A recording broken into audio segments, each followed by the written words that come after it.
Hello everyone, on this video let's see how you can use the button object from our web server.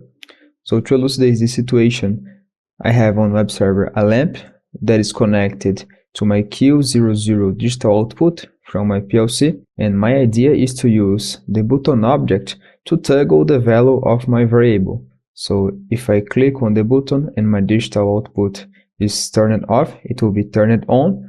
If I click again while it's turned on, it will be back to be turned off. Okay, so to do this, let's go to our visualization toolbox and drag and drop our button from the common controls tab.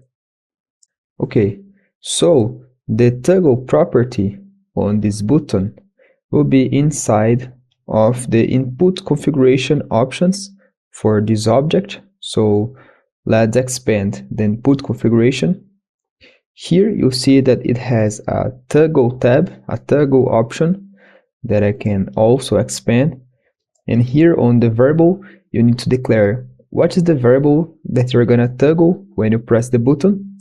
So in my case, it will be Q00. Okay, now I can log in into my PLC and we can test if this configuration is correct.